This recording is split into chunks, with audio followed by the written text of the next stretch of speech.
Sebuah kisah oleh Fudail bin Iyad rahimahullah, salah satu tabi'in yang masyhur dengan keimanan. Dia mengatakan ada seseorang anak muda di Kufah terkenal dengan keimanannya dan ibadahnya kepada Allah. Satu waktu anak muda ini melihat dia punya uang tinggal 1 dirham, gak ada lagi uangnya, tinggal 1 dirham saja. Ya mungkin kalau kita 10.000 rupiah, dia gak punya uang lagi. Dia lewat di pinggir jalan, ada 2 orang lagi jambak-jambakan rambut, lagi tarik-tarikan rambut, lagi berantem. Dia tanya, kenapa orang 2 ini berantem? Maka kata orang-orang di sekitarnya, mereka berantem karena berebut 1 dirham. Maka kata orang ini 1 dirham, berhentilah berantem, ambillah. Gitu kan? Maka mereka pun berhenti berantem, lalu mereka membagi uang tersebut. Selesai. Begitu dia pulang, dia bilang sama istrinya, ceritanya begini tadi. Saya nggak ada uang lagi 1 dirham itu untuk kita makan, tapi akhirnya ada orang berantem, saya kasih. Kata istrinya, baiklah, kalau emang itu kau kasih demi kebaikan, tidak ada masalah. Mudah-mudahan Allah menggantikan buat kita. Suami istri dengan penuh keyakinan Allah akan gantikan, karena mereka pun mau makan tapi tidak ada uang lagi. Maka istrinya mengambil beberapa benda di rumahnya, cobalah bawa ini kamu jual. Lalu dia keliling seharian menjual barang bekas di rumahnya, nggak ada yang mau beli. Sampai waktu dia sudah mau pulang malam hari, maka dia temui ada satu orang penjual ikan, dan ikan itu sudah mengeluarkan bau yang busuk, kurang enak. Ini kata Fudail bin Iyad, mengeluarkan bau busuk, gitu kan? Maka dia merasa sedih, orang ini merasa sedih melihat orang ini kesian sekali, ibah. Orang ini jual ikan gak laku seharian. Maka dia bilang, saya seharian keliling mau menjual benda-benda dari rumah saya tidak laku. Kamu juga menjual ikan tidak laku. Bagaimana kalau kita barter saja? Kau ambil barang-barang ini mungkin bermanfaat buat kamu, saya ambil ikanmu karena saya kelaparan, walaupun sudah busuk. Maka kata orang itu, baiklah, jazakallahu khairan, semoga Allah balas engkau dengan kebaikan. Diambillah benda-benda rumahnya oleh orang tersebut. Ikannya diambil oleh orang ini.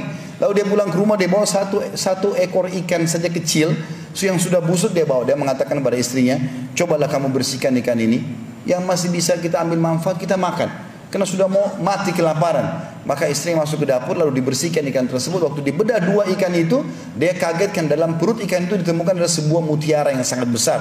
Jadi bukan seperti biasanya, mutiara biasa kecil, ini besar. Digambarkan dalam kisah ini seperti telur ayam besarnya, dan ikan ini sangat kecil. Maka yang terjadi, istrinya mengatakan dengan kaget, wahai suamiku, lihatlah apa yang terjadi, apa yang aku temukan dalam perut ikan ini. Maka suami datang lalu melihat, ternyata ditemukan mutiara yang sangat besar tadi. Dia mengatakan, baiklah, saya tidak tahu nilainya, tapi mungkin rezeki Allah berikan kepada kita, saya coba datang kepada para ahli mutiara. Dan judul kisah ini disebutkan oleh Fudail bin Iyad rahimahullah, bersedekah dengan penuh keyakinan 1 dirham, Allah ganti dengan 120.000 dirham. Maka yang terjadi teman-teman sekalian, dia pun pergi kepada satu orang ahli mutiara, dicek sama dia, maka tiba-tiba dia mengatakan, saya akan bayar mutiaramu ini dengan nilai 40.000 dirham. Cash kalau kau mau sekarang.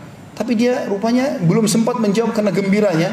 Orang ini tiba-tiba mengatakan, kalau kau ingin lebih, cobalah kau pergi kepada fulan, mungkin dia akan beli lebih mahal. Maka dia pergi ke orang kedua, dia perlihatkan, orang kedua menawar tanpa banyak bicara, mengatakan saya akan bayar 80.000 dirham. Terus dia diam, dia tidak tahu harus ucapin apa karena gembiranya. Orang ini langsung mengatakan, kalau kau ingin lebih, pergilah kepada fulan, mungkin dia akan lebih beli. Maka pergilah kepada orang ketiga. Lalu orang ketiga ini pun mengatakan, saya akan beli darimu 120.000 dirham, dan saya yakin tidak ada yang membayar lebih daripada itu. Maka dia mengatakan, saya setuju. Dibawalah sama dia setiap 12 kantong, satu kantong isinya 10.000 dirham. Ini kalau kita sekarang jumlahnya ratusan juta rupiah. Yang dia korbankan cuma sekitar 10.000 rupiah saja. Lalu kemudian dia bawa pulang ke rumahnya, dia mengatakan pada istrinya, ini loh kisahnya yang terjadi. Maka dengan istrinya bersyukur kepada Allah. Baru duduk, cobaan Allah datang lagi. Diketuk pintunya oleh seseorang fakir. Lalu orang fakir ini mengetuk pintunya mengatakan, saya sudah seharian tidak makan. Maka dia mengatakan dalam dirinya, sungguh orang ini telah tertimpa apa yang menimpaku. Maka dia bilang, masuklah, saya baru dapat rezeki ini 120.000 dirham. Dia bilang semua sama orang miskin itu, maka saya dulu seperti kamu keadaannya kemarin, ambillah setengah, kita bagi 2. Saya yakin ini mungkin Allah berikan rezeki ini untuk kamu. Maka orang miskin itu mengambil setengah, 6 kantong isinya 60.000 dirham. Lalu dia pergi, beberapa saat dia kembali, lalu dia mengatakan, ketahuilah, aku bukanlah orang miskin, tapi aku utusan Tuhanmu yang ingin menyampaikan kepadamu bahwasanya aku disuruh mengujimu, dan Allah memberitahukan kepadamu berita sebenarnya balasan 1 dirhammu yang kau berikan karena Allah yakin, karena Allah akan balas itu, Allah akan ganti dengan 20 kintor. 1 kintornya senilai dengan 120.000 dirham ini. Maka dikasihlah kembali kepada orang ini, kemudian dia menggunakan untuk kehidupannya, dan sampai anak cucunya pun bisa menggunakan harta tersebut.